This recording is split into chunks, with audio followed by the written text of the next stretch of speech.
We're very fortunate to have Stoke Environment Group's Karen Housego, who wrote a wonderful book, which, for those of you who went to the climate conference in Somerton at the beginning of November last, it was on sale, and I think it did a roaring trade, Karen. Yes, we did. We did very well, actually. Yes, I just went round asking everybody, really. No, it did well. Thank you. Good. Well, over to you. Thank you very much for that introduction, Stephen. Thank you very much for asking me. Now, I haven't done a PowerPoint presentation. I wouldn't have a clue how to do it on Zoom. So it's going to be all talk. So if you want to interrupt me, please do. But I'm going to have to read from a script because I can't remember all this. So Stephen said, right, I want you to do, this is at the Climate Forum, would you be interested in doing a home economics talk? And I thought, oh, gosh, it's such a vast subject. So I decided to talk on sort of items you would use, like cleaning items and items in your kitchen and items in the bathroom, and seeing how we could save money. So I'm going to talk about that. And then my next part is talking about eating, because I like eating. So it's all about food. So anyway, right. So I've got some statistics, and I have sent, Stephen, I have sent you an email with the document with my talk in it, so that I think perhaps, you know, if you sent it around, because statistics are never, because I can't show you, I'm just going to have to speak, so they might just go over your head. Okay, so I got this information from the Office of National Statistics, and the latest one is 2019-2020. And it said in there that the average weekly household spending in the UK was £587.90. The average spend on groceries per week in the UK was £60.30. That's a week. Interesting, I dare say, in Yorkshire, they did a survey as to who spent the most in regions and who spent the least. Yorkshire spent the lowest at 54.40, and the Southeast had the highest spenders at 66.20. So what do we spend the most on each week? And according to these statistics, they divided them up into bread, rice and cereals altogether, and that was 55.30. And meat, including eggs, was £13.40. Fruit and veg, £13.20. Sugar consumables, including soft drinks, £7.40, and dairy, £7. So no statistics for alcohol. I couldn't find those. So just as well, really, just as well. We don't want to own up to that, do we? So another set of statistics which I found interesting and applicable for the area in which we live is the 2018 comparison of rural and urban areas and their weekly overall household expenditure. And they made a comparison of these three categories: food, soft drinks, household fuels and transport. They found that the urban areas spent less on food and drink and transport, but more on fuel. Transport was much higher for rural areas, and as we would expect, wouldn't we? Overall, the research showed that a person living in an urban area spent £233.70 per week average. A person living in a rural area spent £273.70 per week average. And this is just all household expenses, not just your groceries. By my calculation, well, I did it on the computer actually, a person living in my village will pay 12.6 more for these commodities than someone living in Bristol, which surprised me because I always thought living in a city was more expensive. So I decided to do some average research of my own. Mine is called simply Average Cost of Household Products per Month based on an average household of 4 persons and average price items of average household cleaning and bathroom items. So here goes. So I'm going to rattle through this list. I sort of went on Sainsbury's actually online, and I thought, what are the sort of usual things that you would have in your utility kitchen cupboards? So I got dishwasher tablets, rinse and salt, laundry soap, fabric conditioner, stain removal, cleaning wipes, dishcloths, dusters, toilet cleaner, washing up liquid, surface cleaners, oven cleaner, scourer, antibacterial cleaners, floor cleaners, furniture cleaners and polish, air fresheners, bin bags, kitchen roll, cling film. I'm sure there are more. Average cost of these 21 items came to £34.80 per month. Right, next for the bathroom. So I did the same thing for the bathroom. So I've got shampoo, hair conditioner, shower gel, soap, hand wash, bath soak foam, deodorant, facial moisturizers, hand and body creams, face masks, face cleanser, sunscreen, toothpaste and brushes, toilet paper, face wipes, cotton buds, cotton wool, sponges, eye makeup remover, nail polish remover. So the average cost of these 23 items was £58 per month. And I have a caveat here.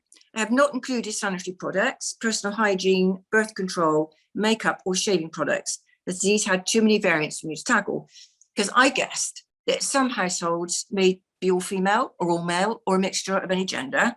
Some men may use makeup, not razors, and some women may use razors, but not makeup. So that's the point when I gave up on averages, really. I just carried on. So I wonder what your list would look like if you wrote out your list. I know mine has changed gradually over the years. It's not been a sudden thing. Oh my gosh, I must go ecological and done it suddenly. I've done it over quite a long period of years, really. And I think when I first started, there certainly wasn't the research around or the information that you can get now. And by the way, I don't use bin bags or cling film that's on my list. So from both lists, is it possible to save money and be ecologically savvy, and how? Well, my cupboards of cleaning and toilet items look a little different nowadays. They contain the following: bicarbonate of soda, white distilled and apple cider vinegar, organic castile soap, essential oils, salts, citric acid, lemons, olive oil, carrying oils, coconut oil, shea butter, vegetable glycerin, aloe vera gel, beeswax pellets, pouring soap, rags, glass bottles and jars, witch hazel and lastly vodka, but not to drink. From these ingredients, I can make more than half of the above items that I have read out to you at a much better cost to the planet and my pocket. Most are simple recipes. They can be done in a very quick time. By my sink, I have a pot of bicarbonate of soda, and I use that to scrub the pans, clean the sink, put in water to wash the floors with. It's a sort of go-to product, and it's so cheap. Bicarbonate so cheap. You buy a big sort of pack like that, it will last you for ages. Don't buy the little ones, you get on the bakery section. My shampoo is made from pouring soaps. Now, pouring soaps are really easy. You just melt them and you put whatever you want in them, and put them in a mold, and really cheap. Not cheap to make, but certainly cheaper than you would buy online or in Lush or somewhere like that. And I use soaps for shampoo as well. Well, you heat them up. Pardon? Sorry to interrupt. No, that's right. The soap up. Please ask questions as I go along. Okay, so you heat the soap up. You heat the soap up. Yeah, you put it over a basin or a pan of hot water. Put a basin inside that. Put the soap in, and then you can add your oils to it, or bits of flowers or whatever you want to do, and then you put it in a mold and it sets. And a bar of shampoo soap usually would cost about £4, something like that, but this would cost about half that price. And hair shampoo, you've just got to experiment with it, but it is the cheapest shampoo you can use, much cheaper than using shampoo, and it works just as well. So I make my liquid hand soap is made from castile soap, essential oils and water. So all my soap, like the sinks or whatever, is made from castile soap. My moisturizers are made from pure butters and oils and essential oils, and are a fraction of the cost of commercial moisturizers. And I know what's going in them, and I can write a recipe for someone according to their skin, male or female. So if I've got your dry skin or whatever, what age you are, so I know exactly what oils should go in. And it's not difficult, really isn't difficult. It's no different than reading a recipe to bake a cake. And the advantage of that is, as well, there's no nasty additives, no plastic packaging, no harm to the planet. Instead of training around supermarket space with hundreds of choices, I get my glasses out and try to read and then it steams up because you've got your blooming mask on.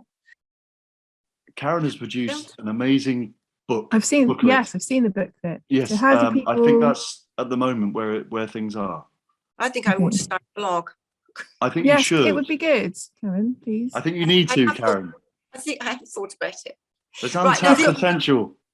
Somerset District Council's got a forum that you can just create one. Oh, okay then.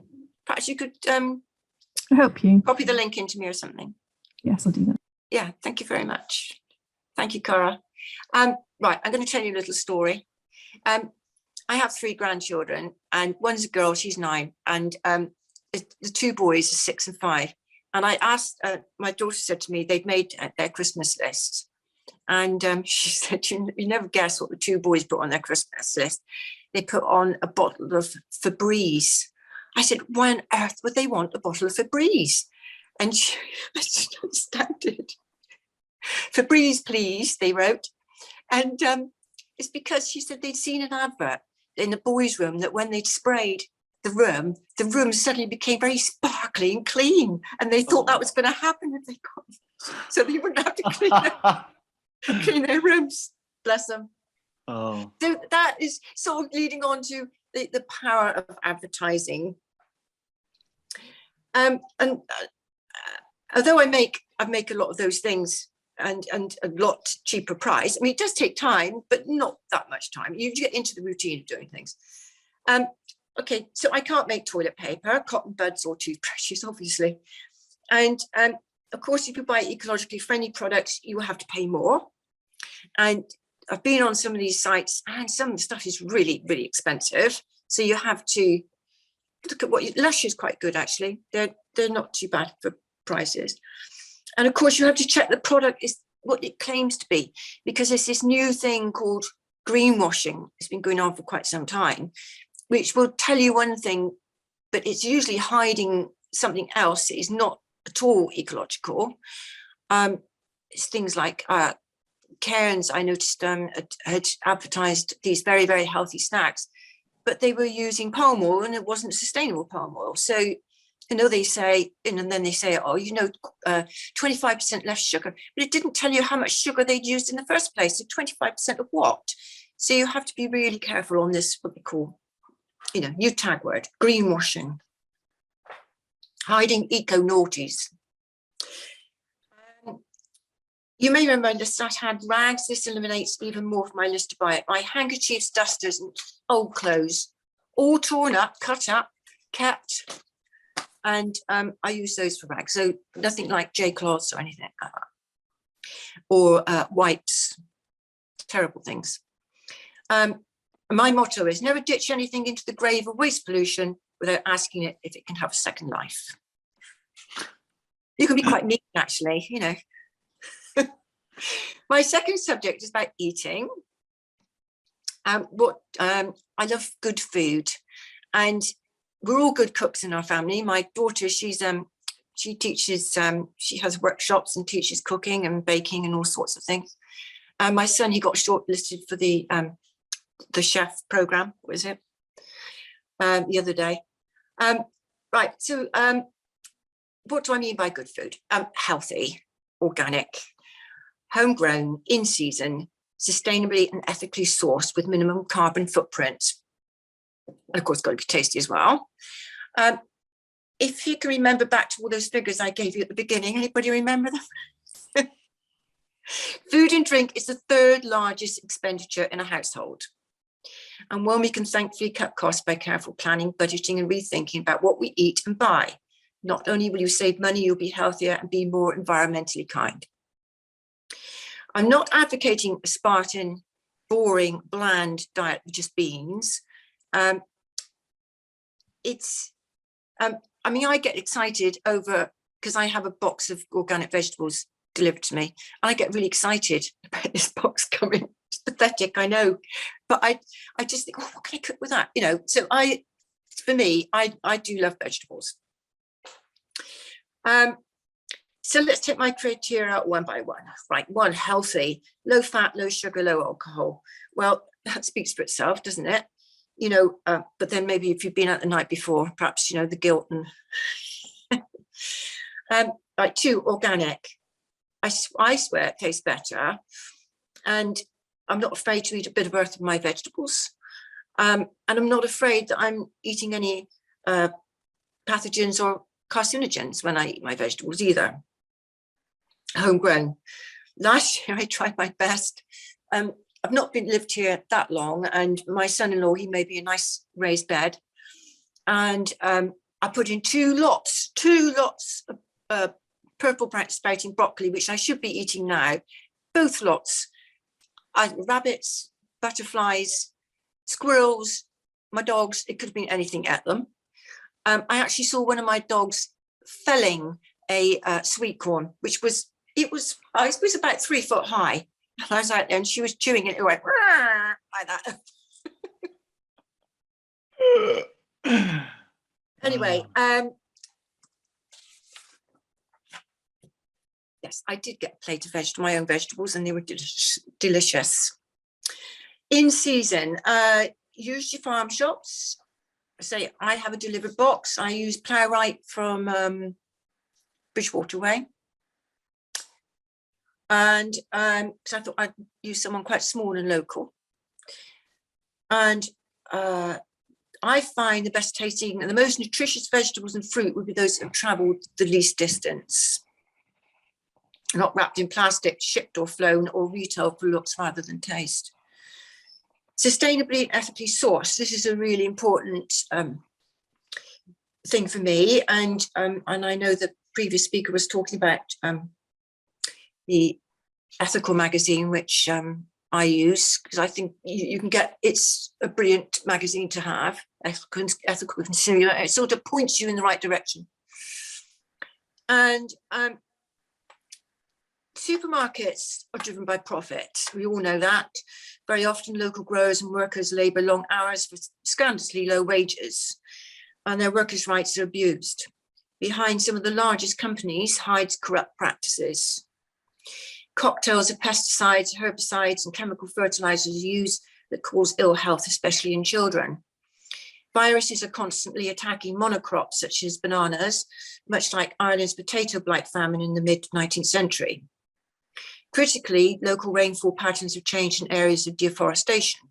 Supermarketing, our demand for cheap food available all year round has had catastrophic effects on our planet. Right, so look for these labels on food products. Rainforest Alliance certified, Red Tractor assured food standards, Marine Stewardship Council, fair trade. Did you know that bananas are one of the most thrown away foods by consumers and supermarkets? Food waste is a scandal. In the UK, 3.6 million tonnes of food is wasted before it even gets to the supermarket shelves. Approximately 36 million tonnes are thrown away by retailers.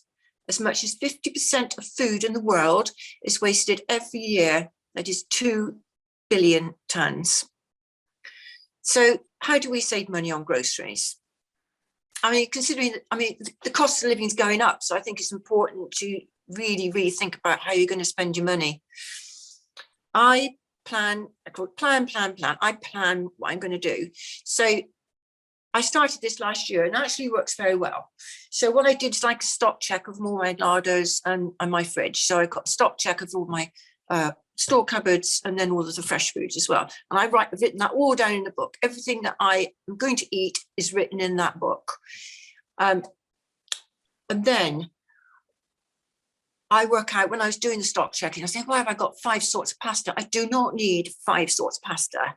You know, so you tend, I think when you go to a supermarket, you get so blown away with choice that you just, and then sometimes you buy, think, oh, I already had that in the cupboard and I didn't realize. So that's why stock check is really important. Number 2 is write out a menu of what you're going to eat each week. I know it's a bind, but actually it can be quite exciting. If you've got kids and something, they can help you with it. Not always husbands, but kids can. So 3 plan is make a shopping list from your menu and your cupboard fridge list and stick to it. So you're going to use your shopping list from your cupboard. Do you understand what I mean? So what you've got in the cupboard and your menu list. So you use those 2 to make your shopping list, and you need to stick to it. Right. So it's simple. You stock check your supplies, replace and check expiry dates, make meal plans from your store cupboards, and buy only what you will eat. That's Karen, basically it. What if you have a weak moment and you feel like I go and a buy some cheap treat? chocolate, Stephen.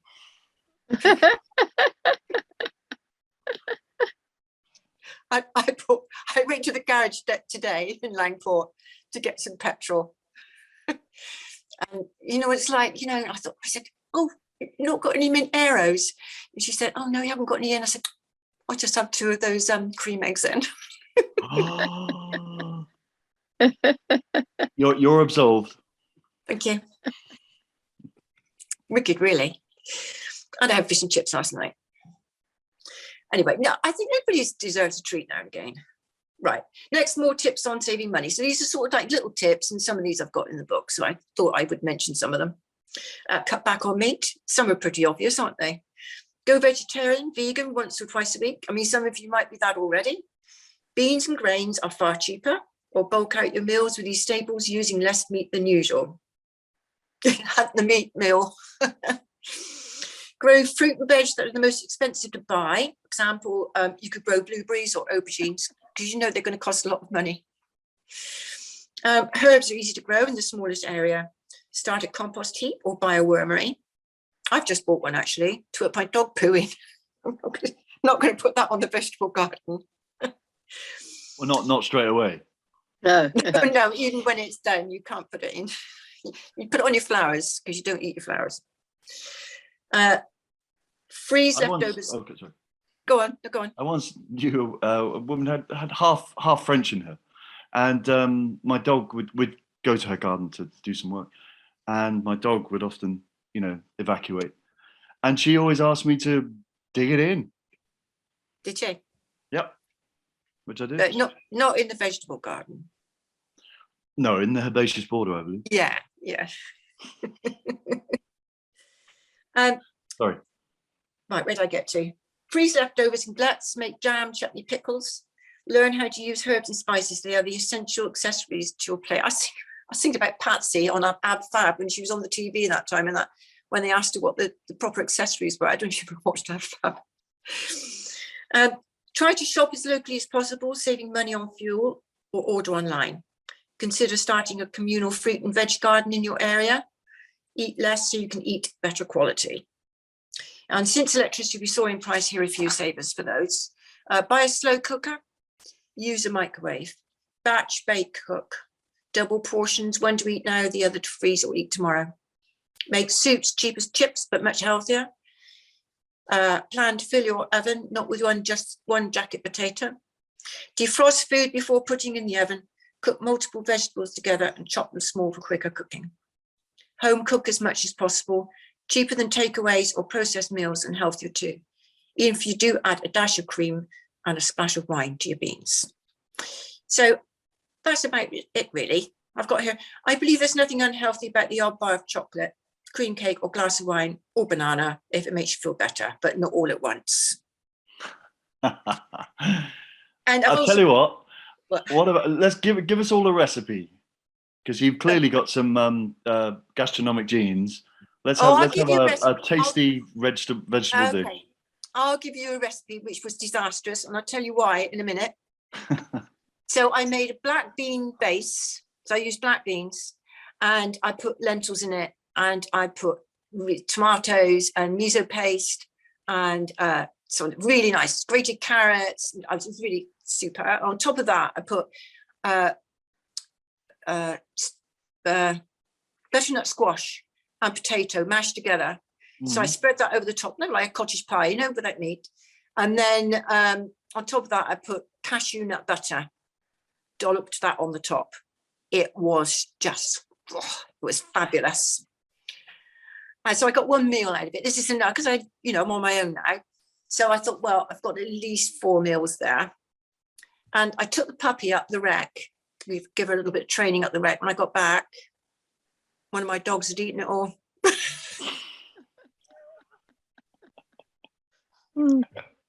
Yeah, there we are. My fault. Mo.